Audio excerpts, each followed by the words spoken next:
करते. चाऱ्याला लागल्यावर एकदा चाऱ्याला लागलं, पारस असो वासरू असो, आपल्या आईसोबत एकदा सोबत गेलं, दोघांचं मिलन झालं आणि दोघं सोबत सोबत राहू लागले की काही गरज नाही ध्यास करायची, कारण आई जवळच असते. पहिल्यांदा भरपूर नामस्मरण करायचं असते, पण आपलं तसं होणार नाही, कारण आपल्याला शेवटच्या श्वासापर्यंत नाम ठेवावं लागेल. नाहीतर कीर्तनात रेखानं सांगितलं की काही गरज नाही, सुरुवातीला नामस्मरण करा. त्या पारसासारखं आणि वासरासारखं तसं जमणार नाही. जोपर्यंत जास्तीत जास्त धावा केव्हा करतो, आई सोबत जाईपर्यंत, आईची वाट बघतो, तसा धावा आपण किती दिवस करायचा आहे, ते सोबत जाईपर्यंत 15-10 दिवस नाही का, महिनाभर 2 महिने एवढा ते धावा करतात. हरण, आपलं हरणाचं पिल्लू आणि गाईचं वासरू, समजा पारस आणि वासरू काही दिवस धावा करतात आणि नंतर ते त्याच्या आईसोबतच राहतात. धावा करण्याची गरज नाही. तसंच आपलं भक्तांचं सुद्धा आहे. काही दिवस भरपूर धावा करून एक रूप होईपर्यंतच खूप धावा करायची गरज आहे.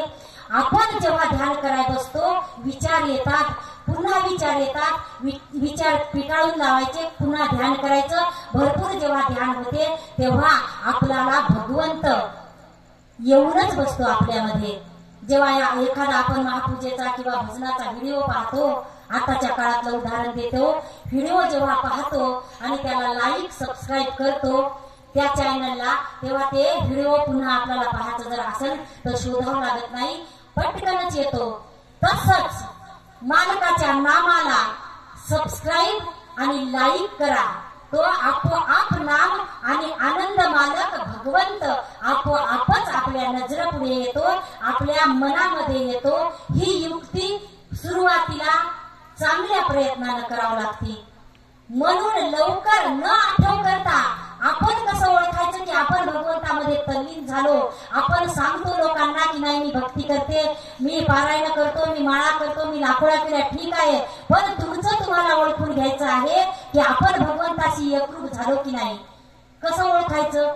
आपण न आठव करता देव आपल्या मनात आला पाहिजे.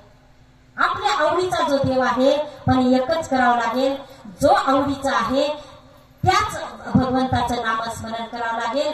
हात सगळ्यांना जोडा, सगळ्यात सामील व्हा, कार्यक्रमात सामील व्हा, पण एकाचाच धावा जर केला, गुरुदेव जे नाम देतात आपल्याला की मी हे नाम जपलं आहे आणि तू पण हेच नाम जप, तूही त्याचाच धावा कर आणि मी पण त्याचाच धावा करतो, तेव्हा तुझी भक्ती सफल होईल.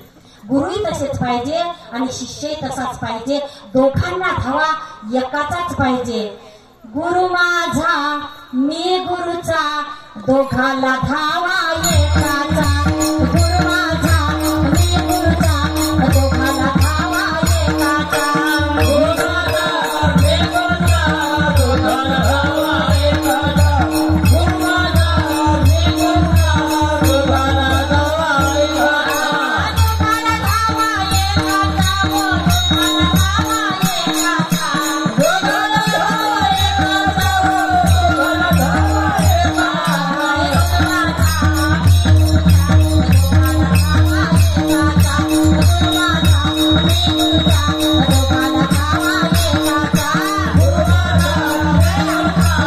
धावा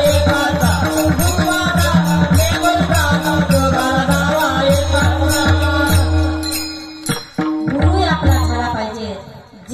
गुरुदेव आहेत जे नाम घेतात त्या गुरुदेवामध्ये भगवंत पाहिला. गुरुगीतेमध्ये सांगितलं, अनेक शास्त्रामध्ये आहे की जे गुरु, जे निर्गुण निराकार आहे, त्याची भेट तुम्हाला कठीण असेल तर हाडामासाच्या गुरुमध्ये तुम्ही देव शोधा, नक्की तुमचं मिलन होईल आणि नक्की देव तुम्हाला मिळेल असं शास्त्रामध्ये सांगितलेलं आहे. म्हणून गुरुदेवाचं, गुरुचं आणि शिष्याचं एकच नाम असलं पाहिजे. भावाभावाचं गुरुनाम एकच असलं पाहिजे. जसं एका कुटुंबामध्ये एकच देव इष्टदेव असला पाहिजे आणि एका कुटुंबामध्ये एका देवाचं एकच नाम असलं पाहिजे. अशा प्रकारचं कुटुंब असावं, गाव असावं, परिवार असावा, बापलेक असावं, मायले की असाव, सगळे एकाच, कोणताही देव असो, एकच देव, कोणता निवडायचा नाही. कोणताही तुमच्या आवडीनं जे पहिलेपासून तुमचं चालत आलेलं आहे तेच दैवत, पती पत्नीचं एकच देव पाहिजे. आणि सगळं पुण्य एका ठिकाणी गेलं पाहिजे आणि न जाणो तिथे भेट झाली पाहिजे. आता आठवण आली म्हणून पटकनच सांगते. आणि तरी एक तास वेळ आहे का? नाही. बरं, असं आपलं कीर्तनही सुरू झाले उशिरा. सांगायचं खूप आहे, गोडी भरपूर आहे भगवन नामाची आणि सांगायचंही खूप आहे, डोक्यात खूप आहे, तुम्हाला ऐकायचंही खूप आहे. असो, वेळ होतच आलाय जवळजवळ. आपण पूर्ण अभंग सोडूया. आणि आपलं चरण झालेलं आहे, पहिलं चरण सोडून झालेलं आहे, दुसरं चरण सोडून झालेलं आहे आणि तिसऱ्या चरणाकडे न गाता आपण वळणार आहोत. तिसरं जे चरण आहे त्या चंद्राशी, चकोर चंद्राशी, चातक मेघाशी, तैसा करी ध्यास निज नामाचा. निज नाम म्हटलेलं आहे. कशाचा ध्यास करायचा आहे? कोण्या नामाचा ध्यास करायचा आहे? बाळ्या, पिंट्या या नामाचा ध्यास करायचा आहे काय?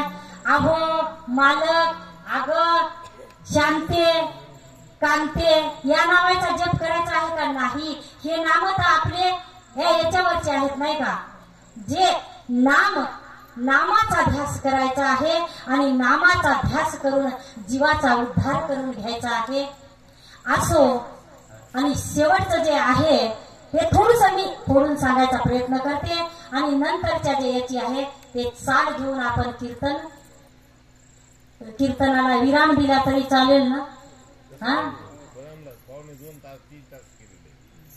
कीर्तनाला विराम द्यायचाच आहे. शेवटचं थोडस आपण शेवटचं जे चरण आहे त्या चरणाचा अर्थ थोडक्यात आपण समजून घेणार आहोत. बाळगीर स्वामी म्हणे, बाळगीर स्वामी म्हणे होई साक्षात्कार.